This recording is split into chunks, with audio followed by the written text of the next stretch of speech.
mu muhari w'inyeshamba M23 ntabwo ibintu byifashe neza na buke ugiranije kuraba nibihe bariko baracama inyuma y'imisi ndetse n'amasaha make cyane bariko baraserebura intsinzi yuko baba bigaruriye mu buryo bweruye igisagara ca Uvira. Hagiye kuboneka amakuru atari meza mu muhari w'izinyeshamba z'inkorabara M23 aho bonyene basubiranyemwo ibintu biza kugera kure. Amakuru dufise nuko hashoboye kuba bamwe mu bategetsi bo muhari M23 bahasiga ubuzima abicanye hagati yabo. Sivyo gusa amakuru dufise adushikiriye kano kanya nuko inyeshamba za M23 nkuko twetwe mu kiganiro giherutse yuko kugira ngo tumenye uko zahafashe zizobanza zigakoresha amanama n'ibindi biki, ariko hariko haraboneka dusinye canke bike mu byo bavyemeza yuko inyeshamba z'igihugu cy'u Rwanda RDF zoba zigaruriye mu buryo bweruye igisagara ca Uvira. Ibi biri mu makuru twabateguriye kuno munsi, no gusaba yuko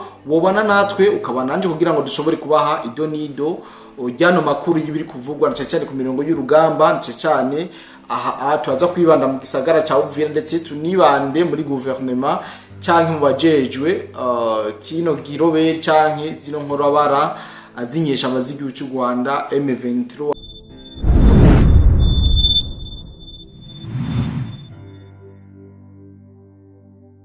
RDF rero imbere yuko tunjira amakuru yacu manze ndamutse cyane wewe wese dukurikirana aho herereye hose, yaba uri ngaha mu gihugu cyacu cy'u Burundi, abari mu Rwanda, muri Tanzania, Kenya, Uganda, Mozambique, South Africa, tutibagiye abari Burayi, abari muri Amerika, eka n'abari muri Aziya. Reka tubabwire mwiriwe cyangwa mwaramutse bivanye n'amasaha muri ko muradukurikirana kwese nko bisanzwe niko ndimugiye kubana mwakino kiganiro. No bwa yuko ari kiganiro gito cyane aho tugiye kuraba bimwe mu gusubira namwo kwinyeshamba za M23 uko ibintu byifashe. Ariko imbere yuko twinjira mu isubira namo gizinyeshamba reka tubanze tuyage ku mirongo y'urugamba neza muri Uvira. Muri Uvira amakuru tuko turakura nuko inyeshamba zoba zatanguye kugaragaza bimwe mu vyerekana yuko koko boba bifatiye igisagara ca Uvira. Ni nyuma y'igihe kitari gito guhera ku munsi wa gatatu bavuga ko cyafashwe abagina bari bagenda bagira amakinga bavuga ati none M23 ko ifashana igira mitingi ubu bimeze gute. Amakuru dufise nuko M23 yoba yakoresheje ikivirus canke isuku abene igihugu ngaho mu gisagara ca Uvira. Ni ibintu taremeza neza tutararonkera ivyemezo bikwiye, ariko ino nkuru turaza gukomeza tuyitohoze tuyigende ko runono mpaka tumenye inkuru y'ukuri nyamba kuko M23 yoba yakoresheje ikivirus abene igihugu bo muri Uvira. Bisigura yuko kiretse n'ama meeting twaje tuyitiga huko bizoba vyerekana yuko no muhari w'inyeshamba wamaze kuba wigarurira igisagara ca Uvira ijana kwijana atakibazo na kimwe. Rero gusaba yuko tubana natwe kugira ngo wabe uronka amakuru yose ari update y'ibintu ngene biriko biragenda. Kurundi ruhande impunzi zikomeza kwisukira cyane mu gihugu cy'u Burundi neza na neza mari batuye mu gisagara ca Uvira. Biriko biraboneka cyane yuko bariko barahunga zino nyeshamba za M23 bavuga yuko ziko zirahaza ndetse zikabakorera nk'ivyo zakoreye abandi bari mu bice bisanzwe byarafashwe n'izinyeshamba z'igihugu cy'u Rwanda. Twabwira nka zagoma ukungene bajana ugwaruka mu gisirikare ku nguvu maze akaba ari bo bashira imbere ku mirongo y'urugamba, akaba ari bo bafu bwa mbere. Za Bukavu byarabaye n'ahandi henshi byarabaye. Ibi byose ndazi yuko twagiye turabibabwira kandi mwagiye murabitahura. Rero mwe mudukurikirana nuko mukomeza kuba natwe tubaha amakuru ko ameze, ntimuzokwigire na rimwe muhendo canke hagire amakuru abajabuka. Jewe rero amakuru mfise nuko zino nyeshamba kabisa zoba ziko ziragaragara mu buryo bweruye muri Uvira. Aya n'amakuru tutararonkira ivyemezo bikwiye, ariko tuzakomeza gutohoza. Inyeshamba zoba zakoresheje meeting, zoba zakoresheje isuku abene gihugu bo ngaho muri ivyo bice. Iyi ni inkuru tuzakomeza tubatohoreze tubabwire vyinshi kuri yo ingene ibintu biba vyifashe. Ariko narimvuze ko kurundi ruhande impunzi zikomeza kuba nyinshi. Impunzi kabisa ni nyinshi. Ubu Burundi biko burakira impunzi novuga yuko igitigiri giteye ubwoba cyane kuko ku bantu baherereye mu gizaci bitoki, donc ahantu igihugu cy'ubundi gihana no mu paka n'igihugu cya Kongo, ariko ndavuga ahatagenzurwa n'izinyeshamba ibintu kabisa ntabwo bimeze neza, bariko barahunga uburi abaca mu mazi, hari abatwagwa, hari abashika, hariho ababura ivyabo.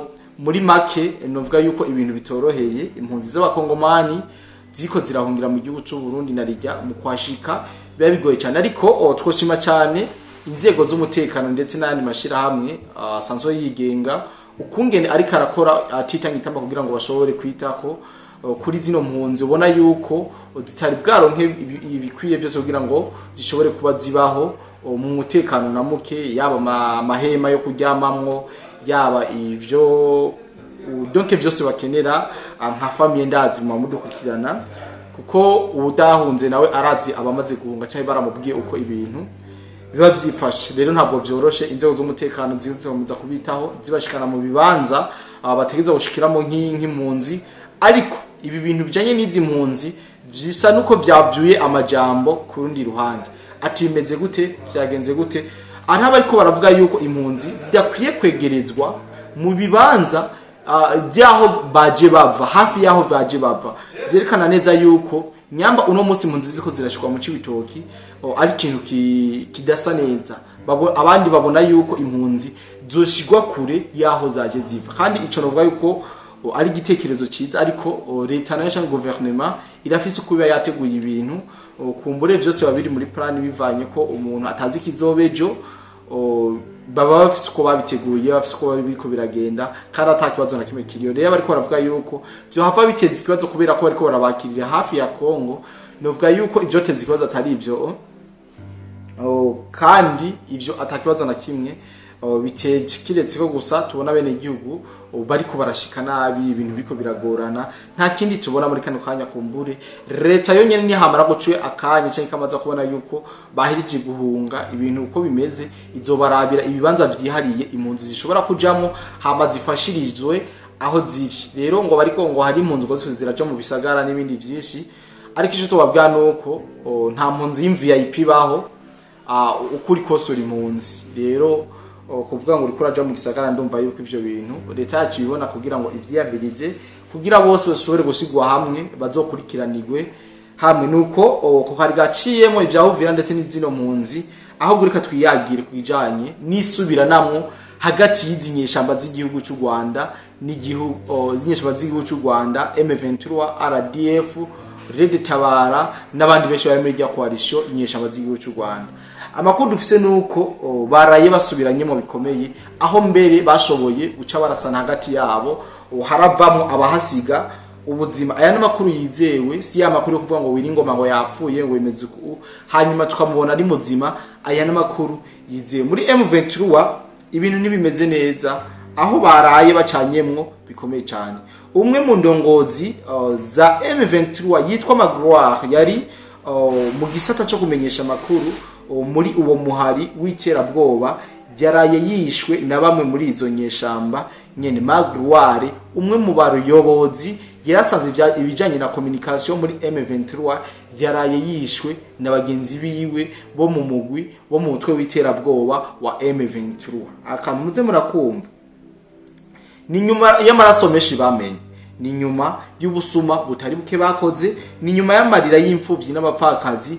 Twovuga yuko ariko arabahumira, kuko uno musi tubonye ariko arasubira namwo ire yuko bisigura yuko hari ikintu Imana irikira bakorera bukebuke, kuko muriko murabona imiryango ino mitwe y'iterabwoba cy'izinyeshamba ziko zirangaza, muriko murabona donc wo kumva ikigongwe ugiye ahazaci bitoki bariko barakirira impunzi. Nushobora kubona yuko zino nyeshamba azagisibije. Sinzi ko mwabonye ama video y'abanyawuvira ingene bishwe, ababo babadirira okungene bariko baricwa n'amafoto yasakaye ku monoto ku musi wo kumugoroba.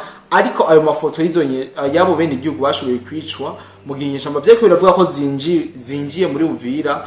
Ayo mafoto turashobora kuyabasangiza ntitwayaronka, kuko uwonda yasaba ndamufise ko narabonye uyafise, kandi yari neza na neza mu gihugu ca Kongo. Ibi rero biri muri ko biratera umwako zino nyeshamba z'igihugu cy'u Rwanda. Sinzi yuko mubibona, hateshejwe izabo abantu benshi igitigiri nyamwishi. Biboneka neza yuko zino nyeshamba nubwo hogira ibi bizibako nta muntu yoba desi, kuko ibi bivyo bikwiye baramaze kuba babikora. Uwo Magloire abatamuzi, Magloire yahoze mu ngabo za FARDC muri vya bihemu vya FARDC, maze we yahemutse mu buryo bweruje aza kwifatanya nuno mu mutwe w'inkorabara z'igihugu cy'u Rwanda RDF kugira ngo bashobore gufashanya kurimbura abakongomani. None hageze ko biba ubutare bwinshi bivanye n'ubuce bamaze kuba bigarurira, baba baramwishe Magloire. Inyuma yuko bamaze kwigarurira ubuce bwinshi ndetse buri na très stratégique, buri mwinzahabu, buri mwo buri kimwe, Magloire baramenya umutwe. Ndetse uwo Magloire amakuru twamaze kumutoza ko nuko ari muri bamwe bari bamaze gushinga radio ahanyene muri Sud Kivu yitwa Kivu 1. Iyi ni radio yari yamaze kuba ikora mu buryo bweruye ngaha ku butaka bwa Kongo bwamaze kwigarurwa n'izinyeshamba. Ikindi twatohoje ku uyu Magloire nuko yabaye n'umuhanuzi mu bushikiranganje bw'imico kama muri leta ya Kinshasa, muri leta ya Kongo. Ibi byose nivyo uyu Magloire yagiye arazezwa amabanga, maze aza kubona yuko bitamubere canke ari bito cyane, aza kwishora mizinyeshamba z'igihugu cy'u Rwanda bakorana mu gusesa amaraso y'abakongomani, maze ibimubayeho canke inyungu aharonkeye inyungu y'urupfu. Ibi ni bintu abantu benshi bagiye baragira ku rujijo. Uyu Magloire yari uwungarije hafi, yari umusirikare wa hafi canke yari mu bategetsi ba hafi na Corneille Nangaa. Abantu benshi bacatanga kuvuga ati none kuba ari kwarigarura uruce bwinshi, ego mama na Uvira barashobora kuba bayifashe, niko bari kugira bakuremo kamwe be plante ya Empire hima. Narijya uyu Magloire atari umuhima canke atari mu ba neurotique hakujya kwa Corneille Nangaa, niko bari kugira ngo batangure gukuramo kamwe bize biborohe kwemplanta Empire hima. Ibi byose ni bintu mwebwe mudukurikirana muzi kuturusha, ni bintu muzi kuturusha. Nde nafise n'imyaka mike by the way, kumbere hariho benshi bazi niyo plan ho zahereye, bashobora kuza muri commentaire bakatubwira ibijanye na Empire hima, kandi turabizi musango yabivuze iciro nyinshi. Je nta byishimo bivuga, ariko navyo birashobora kuba ariko kagambi kahari kugira ngo batkuremo kamwe gashobora kubabera intambamye, maze bagakora Empire hima, bakabanza bakagira balkanisation. Iyi Sud Kivu na Nord Kivu yose banze bayigira igihugu kugira ngo bikunde bazohungabanye ibindi bihugu, bazohungabanye leta ya Kinshasa atakibatangira, kuko twarababwiye yuko uyu Corneille Nangaa yabaye inzitizi muri M23, atuma bimwe mu nyeshamba bari bipfuza kugerako badashikako. Rero ibi ni bintu twakomeje kubaha, kandi ibintu novuga yuko abantu benshi mwagiye muhabwa umwanya ku mwanya. Rero nta byinshi mbuzano babwira ko uyu Magloire nuko yamaze gupfa arashwe na bamwe mu nyeshamba basanzwe bakorana mu kwiba ndetse no kwica no kumena amaraso y'abakongomani. Rero sinje kubarambira, ariko karakaganiro gato cyane kugira ngo dushobore kubategura ibindi byinshi biravugwa. Shimire cyane bose twabanye makino kiganiro, nizera yuko byinshi twabiyaze, kumbere Uwiteka Imana bikunze turongera guhura mu bindi biganiro byacu. Vino muzitonga tubabwira ati nta murundi wo kugira ubwoba ngo Uvira ngo rasugerejwe, ngo Uvira ngira ifatwe. C'est vrai, Uburundi bwari bukwiye kurinda Uvira kugira ngo ntifatwe, Uburundi buje mu kangaratete. Ariko Sonic Sense mu majambo yavuze nta na rimwe yigeze avuga ko Uvira ashobora gufatwa, ahubwo yavuze ati mu gihe Uvira izofatwa kibintu kwinjira mu Burundi bakagira ivyo bononye, ubundi bwo ibindi byose ni sawa. Rero nikora kidabikibanura, ndabashimire cyane. Mwebwe mwese dukomeza kubana migano bigiye bitandukanye, urukundo mutwereka ningira kamaro, natwe turakomeza tubatohoreze ko ngene ibintu byifashe cishene mu gisagara ca Uvira. Bye bye.